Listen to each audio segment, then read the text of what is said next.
All right, welcome back to Onebar and Lupagus Show. I am Lupagus. Minnesota Vikings have two beloved players who are still unclaimed on waivers. We're going to talk about that and why that may be.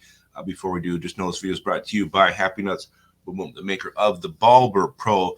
Get through the thickest mains, get you guys parts all cleaned up real nice for the fall season, for the football season. With the Ballber Pro, links will be in the description how to get that bad boy, and also we'll be giving away one very, very soon. Ballber Pro by Happy Nuts. Hell yes, thank you for sponsoring this video. So yeah, two beloved Vikings, two Vikings who everybody was up in arms about when they were released. Let's start with the first one. Kenny Nwangwu, our running back slash kick returner, had a good preseason. Started to finally look like a running back. They were giving him touches. He had some explosive runs, and I actually thought I thought we had a running back 3 on the roster. He gets cut. And then he's picked up on waivers. Saints actually put a waiver claim in on him. Fails a physical, and now he's back on waivers, and no one has picked him up again. So I never did see what the injury was, how bad it is. Is that the reason why he remains unclaimed? But Kenny Nwangwu still out there to be had. We'll see what happens if someone else tries, maybe they can give it a couple weeks now. He needs to heal up or whatever the heck's going on with him. I have no idea what his injury is.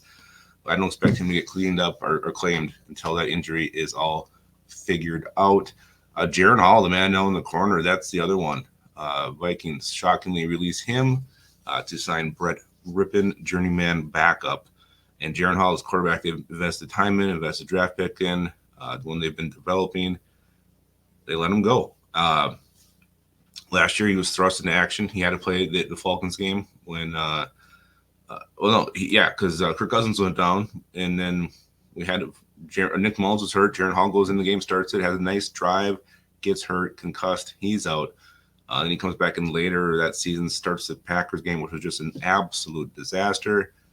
But this preseason had a rough game against the Raiders, looked a little bit better against the Browns, looked really good against the Eagles. Vikings end up keeping him. So okay, maybe he can continue to be developed as running back or as quarterback 3. Maybe be a long-term back to the J.J. McCarthy down the road, but no, the Vikings flat will cut him. Everybody, Twitter, it just explodes with rage on this one. Everybody's pissed off. Everybody's upset. How do we cut Jaren Hall? Why do we cut Jaren Hall? I was questioning the move as well. I'm like, I don't understand why you cut him for Brett Rippon, but it sounds like the reason is they just don't think Jaren Hall is ready. If they get to that point where they have to put him on the field, they don't feel like he can win you football games. They feel like they have a better chance to win games with Brett Rippon if it came to that. So that's the reason for the move. Jaren Hall did clear waivers. The Vikings released him on Thursday. Gets through waivers. No one's claimed him yet. He's still out there to be had. Still could be a Viking. I mean, both these guys could still return to the Vikings at some point. I would expect something on Jaren Hall pretty soon, whether it's the Vikings claiming him or somebody else. I don't think he'll be sitting on here too much longer. But right now, two beloved Vikings remain unclaimed. Two Vikings everybody was up in arms about. Nobody appears to want them.